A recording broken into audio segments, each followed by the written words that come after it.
Salut fidèles abonnés, merci de recevoir mes salutations agro-éco-responsable. Tout en espérant que vous vous portez bien et que vous êtes en train de bien préparer votre campagne agricole. Une fois de plus, je vous souhaite une très bonne rentrée agricole.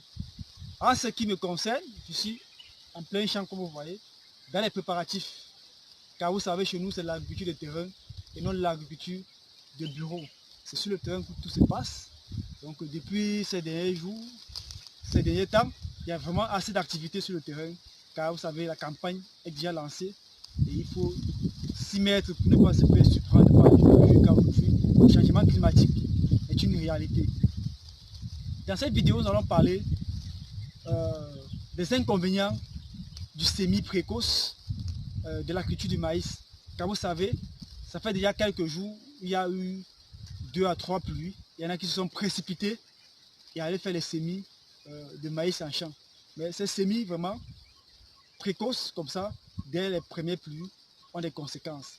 Mais avant d'aborder ces conséquences du semis précoce de maïs, j'aimerais vous dire, fidèles abonnés, que si vous voulez vous lancer en agriculture et que vous n'avez pas le terrain, ce n'est pas un souci.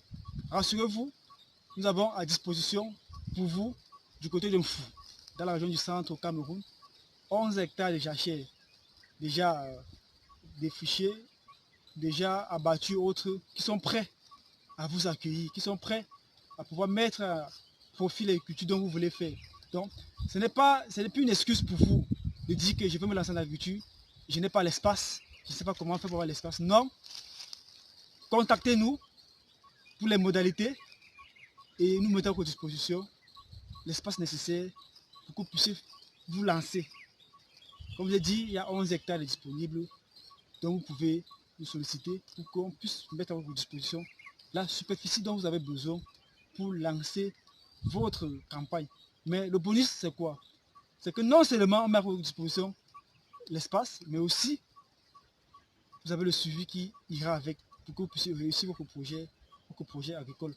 Alors, tout en espérant que ce n'est pas ancré dans l'oreille des sous et que vous avez pris note, alors nous attendons juste que vous puissiez réagir. Donc, vous n'avez plus d'excuses à nous donner.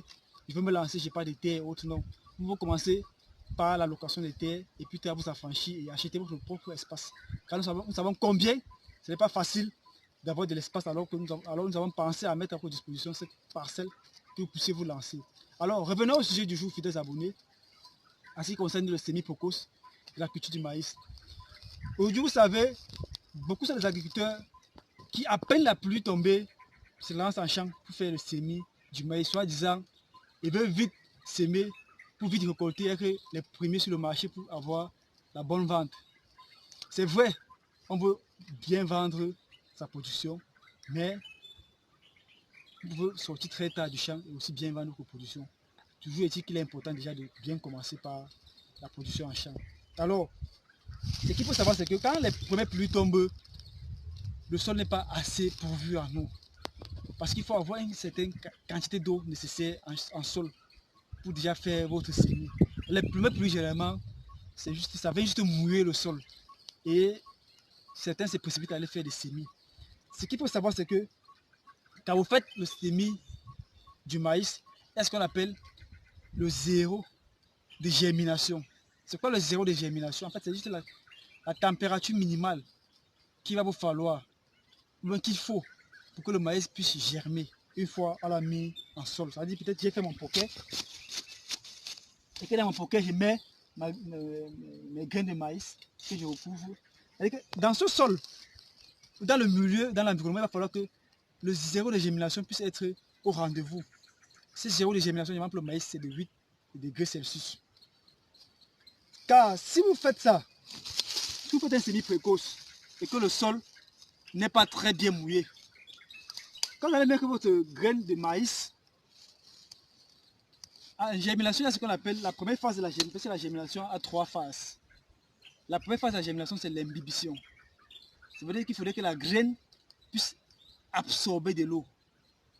Et quand elle va absorber de l'eau, ça va permettre de pouvoir mettre à profit les différents nutriments en réserve contenus dans la graine. Et après la graine, et suite à ça, la graine va s'éclater pour pouvoir induire comme ça la germination. Mais vous voyez donc que si vous n'avez pas de l'eau nécessaire pour induire l'imbibition et que la germination puisse avoir lieu, ça ne sert à rien de pouvoir mettre vos grains de maïs en terre dès les tout premières pluies comme ça. Non. Laissez au moins quelques temps, laissez au moins que les pluies soient un peu constantes. 1, 2, 3, 4, 5 pluies de constantes. Là, vous êtes sûr que le sol est vraiment pourvu en eau et que la graine que vous allez mettre en terre aura de l'eau nécessaire pour pouvoir passer la phase d'imbibition, qui est la première phase, la phase primordiale de la germination. Car s'il n'y a pas d'imbibition, tout le reste de processus n'aura pas lieu. Donc, quand vous mettez les graines en terre et que la quantité d'eau nécessaire pour l'imbibition est petite, ce qui se passe, c'est quoi? C'est que après, il y aura pourriture de la graine parce que quand le sol va s'assécher, il y aura la chaleur. Et avec cette chaleur-là, ça va chauffer. Et quand ça chauffe, la graine va bouillir, la graine va cuire.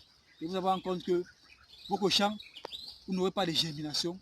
Et s'il n'y a pas de germination, il n'y a pas de végétation. Et il faut se dire aussi que quand on parle de zéro de végétation, on parle aussi de zéro de germination. Les deux vont de pair. C'est-à-dire que s'il n'y a pas de germination, il n'y a pas de végétation. Ok. Quand la graine va pourrir, vous n'aurez pas de germination. Et on entend souvent beaucoup dire, j'ai mis mes graines au champ, mon voisin a envoyé le corbeau venir retirer mes graines de maïs. Oh, on me veut la sorcellerie au village, dans tout le village ici, je sème tous mes maïs le premier, mais pour moi, je ne j'aime jamais. Mais pour mes voisins, ils viennent s'aimer après moi, mais pour eux, j'aime. Oh, on me veut du mal au village. Non, ce n'est pas qu'on vous veut du mal au village. Ce n'est pas qu'on envoie le corbeau dans votre plantation. C'est juste que vous vous précipitez généralement quand les toutes premières pluies tombent avec les graines. Mais par conséquent, ces pluies ne sont pas adaptées pour faire les semis que vous avez fait. Parce que la quantité d'eau nécessaire n'est pas importante pour induire l'imbibition, qui est la première phase de la germination. Et par conséquent, les graines vont mourir. Parce qu'après ces pluies, généralement, il y a encore assez de soleil. Vous voyez donc ce qui est la cause. Donc, fidèles abonnés, chers agripreneurs, si vous voulez faire de la culture du maïs ou des céréales, rassurez-vous de faire le semis quand les quantités d'eau sont vraiment importantes en sol. Quand les pluies sont un peu fréquentes et constantes, ne vous précipitez pas dès les premières pluies à aller au champ disant que je m'en vais comme ça parce que je vais être le premier à produire et le premier à récolter. Non, ça c'est une excuse qui ne tient pas. Rassurez-vous de faire le semis au bon moment. C'est pour ça qu'on va parler de la loi des 4S. C'est pour ça qu'on va parler de la loi des 4S. Donc tenez compte de cela, ne vous précipitez plus. Prenez la peine de vous faire accompagner par les professionnels afin qu'on puisse vous expliquer certains nombres de détails. Parce que quand vous faites les semis précoces là, ça fait que vous allez perdre non seulement en temps, en énergie, en énergie. Parce qu'après que les graines ont pourri en sol, vous allez venir refaire notre semis. Ça fait que vous allez utiliser doublement les semences sur une même surface. Vous voyez les pertes, avec la quantité de semences que vous avez prévues, vous allez vous retrouver en train de faire ça 2 fois le semis. Non seulement aussi ça, en termes de semis, parfois aussi les semis précoces là font en sorte qu'il y a beaucoup d'attaques et des ravageurs qui se retrouvent en champ. Pourquoi? Parce que quand on a défriché un espace par exemple, et que les premières pluies tombent, ça fait que il y a de la végétation d'adventice qui se développe. Quand il parle d'adventice, il parle des mauvaises herbes. Quand il se développe, généralement ça attire beaucoup plus les insectes et des ravageurs. Il y a généralement ce qu'on appelle la technique du faux semis que vous pouvez aussi faire pour limiter l'invasion des insectes et ravageurs dans votre champ. Le faux semis, c'est quoi? C'est-à-dire que quand vous avez nettoyé votre champ, il est très bien propre, les premières pluies tombent, vous ne vous précipitez pas. Une semaine après ou 2 semaines après que les pluies soient tombées, que vous voulez faire votre semis, vous allez vous rendre compte que vous allez avoir une végétation d'adventice. Alors, vous pouvez venir juste d'abord nettoyer cette adventice-là, bien propre, renettoyer le champ encore bien propre, et puis maintenant faire votre semis. En ce moment, vous êtes sûr que vos différents plants de maïs ou vos semis que vous avez fait vont croître non seulement sans compétition avec les adventices, mais aussi dans un milieu où il y aura une réduction au moins à 95% des adventices. Ce qui fait que les plants vont très bien prendre, vont très bien se développer. Et puis, les adventices pourront peut-être venir un moment où ils seront affranchis. Donc, s'il faut retenir quelque chose dans cette vidéo, fidèles abonnés, c'est qu'il faut éviter le semis précoce dès les premières pluies. Vous pouvez aussi adopter la notion du faux semis pour pouvoir faire votre culture dans de très bonnes conditions. Alors, fidèles abonnés, à travers cette vidéo, c'était juste pour attirer votre attention attirer l'attention de ces agripreneurs qui veulent généralement courir là où il faut marcher. Qu'il n'est pas nécessaire de courir là où il faut marcher. Il faut marcher quand il faut marcher, courir quand il faut courir. Faites-vous accompagner et que cette campagne soit une campagne de réussite pour vous. Ne vous précipitez pas dès les premiers pluies à aller faire le semis de vos grains de maïs. Nous avons fait cette vidéo parce que nous avons fait ces remarques-là et nous tenons à ce que bon nombre de ceux qui nous regardent puissent éviter cela et que nous puissions plus indexer le voisin, que nous puissions plus indexer le village. Non, c'est parce qu'on n'a pas fait les choses comme il fallait le faire et quand il fallait le faire. Alors, fidèles abonnés, vous savez déjà, mieux vaut perdre une campagne agricole que de la faire avec des semences de mauvaise qualité.